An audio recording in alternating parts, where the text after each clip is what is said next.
Kanjikode rail coach factory ഉപേക്ഷിച്ചു. കഞ്ചിക്കോട്ടെ 228 acre ഭൂമി Indian റെയിൽവേയുടെ ഭാവി വികസനങ്ങൾക്കായി മാറ്റിവെച്ചിരിക്കുന്നു എന്നും റെയിൽവേ മന്ത്രാലയം രാജ്യസഭയിൽ. നിലവിലുള്ള റെയിൽവേയുടെ ഉൽപാദന യൂണിറ്റുകളിൽ നിന്നും റോളിംഗ് സ്റ്റോക്ക് ലഭിക്കുന്നു എന്നും ജോൺ ബ്രിട്ടാസിന് നൽകിയ മറുപടിയിൽ റെയിൽവേ വ്യക്തമാക്കി.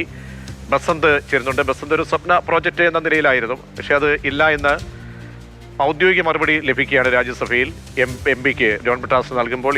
ഈ ഭൂമി സംബന്ധിച്ചൊക്കെയുള്ള അതിന്റെ ഭാവി കാര്യങ്ങളെക്കുറിച്ച് എന്ത് സൂചന നൽകുന്നുണ്ട് റെയിൽവേ മന്ത്രാലയം? പ്രതീക്ഷ, കഞ്ചിക്കോട്ടെ 228 ഏക്കർ ഭൂമി റെയിൽവേയുടെ ഭാവി വികസന പ്രവർത്തനങ്ങൾക്കായി മാറ്റിവെക്കുന്നു എന്നാണ് ജോൺ ബ്രിട്ടാസിന് ഇപ്പോൾ നൽകിയ മറുപടിയിൽ പറയുന്നത്. അതായത് ഭാവി വികസനം ഓപ്പറേഷണൽ നീഡ്സിനൊക്കെ വേണ്ടി മാറ്റിവെക്കുന്നു.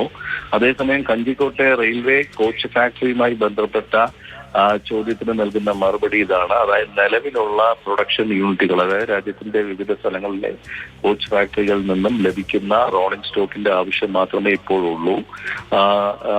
ഈ നിലവിൽ ഇനിയൊരു പുതിയ ഫാക്ടറിയുടെ ആവശ്യമില്ല എന്നുള്ള തന്നെയാണ് ഈ മറുപടിയിൽ നൽകുന്നത്. ഒരു സംയുക്ത സംരംഭം എന്നുള്ള നിലയ്ക്കാണ് റെയിൽ കോച്ച് ഫാക്ടറി 2012 തറക്കല്ലിട്ടത്. 228 ഏക്കർ ഭൂമി സംസ്ഥാന സർക്കാർ 39 കോടി രൂപ ചെലവാക്കി എടുത്തു നൽകുകയും ചെയ്തിരുന്നു.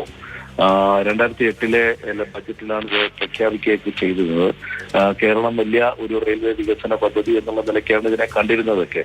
എല്ലാ ബജറ്റ് വരുമ്പോഴും ഇതുമായി ബന്ധപ്പെട്ട ചോദ്യങ്ങളും മറ്റുമൊക്കെ ചർച്ചകളും ഒക്കെ ഉണ്ടാകുമെങ്കിലും ഇപ്പോൾ വളരെ കൃത്യമായി ഇത് പറയുന്നു. റെയിൽവേയുടെ ഒരു overall operation requirement of rolling സ്റ്റോക്കുമായി ബന്ധപ്പെട്ടാണ് ഈ മാനുഫാക്ചറിംഗ് യൂണിറ്റുകൾ ഞങ്ങൾ സാധാരണ ആരംഭിക്കാറ്. നിലവിലുള്ള സൗകര്യങ്ങൾ, അതായത് പ്രൊഡക്ഷൻ യൂണിറ്റുകളിൽ നിന്നും ആവശ്യത്തിന് ഇതൊക്കെ കിട്ടുന്നുണ്ട്. ഇനി ആവശ്യമില്ല എന്നുള്ളത് തന്നെയാണ് മറുപടി. മാത്രമല്ല, ആവശ്യത്തിന് അല്ലെങ്കിൽ റെയിൽവേയുടെ ഓപ്പറേഷണൽ ആവശ്യങ്ങൾക്കനുസരിച്ച് ഈ ഭൂമി ഭാവിയിൽ വിനിയോഗിക്കും എന്നുള്ളൊരു മറുപടിയും കൂടി ജോൺ ബ്രിട്ടാസിന് ഇപ്പോൾ റെയിൽവേ മന്ത്രി അശ്വിനി വൈഷ്ണവ് നൽകിയിട്ടുണ്ട്. അപ്പോൾ ഏകദേശം ഈ പദ്ധതി ഉപേക്ഷിച്ചു എന്ന് തന്നെ നമുക്ക് അതിൽ നിന്നും മനസ്സിലാക്കാം.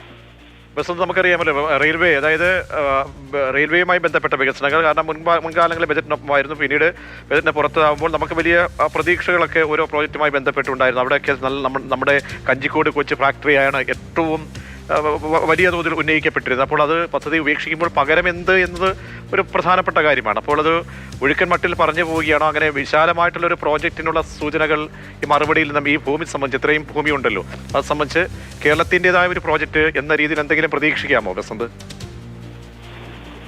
ഇത് റെയിൽവേയുടെ പ്രോജക്റ്റാണ്. കേരളത്തിന്റെ പ്രോജക്റ്റല്ല, അതൊരു സംയുക്ത സംരംഭം എന്നുള്ളത്, ജോയിന്റ് വെഞ്ചർ എന്നുള്ള നിലയ്ക്ക് നടപ്പാക്കാം എന്നുള്ളതായിരുന്നു. അത് PPP മോഡലും അതിന്റെ കൂട്ടത്തിലുണ്ടായിരുന്നു. അതായത് പബ്ലിക് പ്രൈവറ്റ് പാർട്ടിസിപ്പേഷനും ഒക്കെ ആയിരുന്നു അന്ന് വിഭാവന ചെയ്തിരുന്നത്. പക്ഷേ ഇപ്പോൾ ഇത്തരത്തിലൊരു കോച്ച് ഫാക്ടറിയുടെ ആവശ്യമില്ല. ഞങ്ങൾക്ക് ആവശ്യമുള്ള കോച്ച്, അല്ലെങ്കിൽ റോളിംഗ് സ്റ്റോക്ക് കോച്ച് നമുക്ക് മറ്റ് പ്രൊഡക്ഷൻ യൂണിറ്റുകളിൽ നിന്നും ആവശ്യമുള്ളത്ര ലഭിക്കുന്നു എന്നുള്ളതാണ്. ഈ രണ്ട് കാര്യങ്ങളാണ്. ഒന്ന്, ട്രഡീഷണൽ ഒരു കോച്ച് എന്നുള്ള തരത്തിൽ തന്നെ പഴയ കാലത്ത് നമ്മൾ കണ്ടിരുന്ന ഒരു കോച്ചിൽ നിന്നൊക്കെ മാറി ഇപ്പോൾ വന്ദേ ഭാരതിന് വേണ്ടിയുള്ള തരത്തിലുള്ള ഒരു ആധുനിക സംവിധാനമാണ്, അല്ലെങ്കിൽ ആധുനിക കോച്ചുകളാണ് ഇപ്പോൾ ഇന്ത്യൻ റെയിൽവേ പുറത്തിറക്കുന്നത്. അപ്പോൾ അതിനനുസരിച്ചിട്ടുള്ള സംവിധാനങ്ങൾ ഇപ്പോൾ പേരമ്പൂറും മറ്റുമൊക്കെ റെയിൽവേ പ്രൊഡക്ഷൻ യൂണിറ്റുകളിലും ഒക്കെ ഉണ്ട്.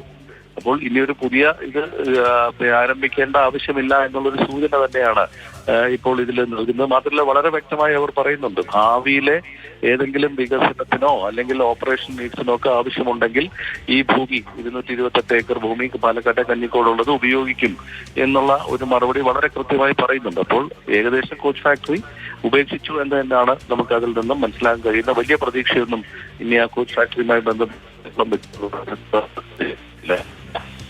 ശരി, ബസന്താണ് വിവരങ്ങൾ നൽകിയത്. അപ്പോൾ Kanjikode rail coach factory chapter ക്ലോസായി. ഔദ്യോഗിക അറിയിപ്പ് ഇപ്പോൾ രാജ്യസഭയിൽ തന്നെ റെയിൽവേ മന്ത്രാലയം നൽകിയിരിക്കുകയാണ്.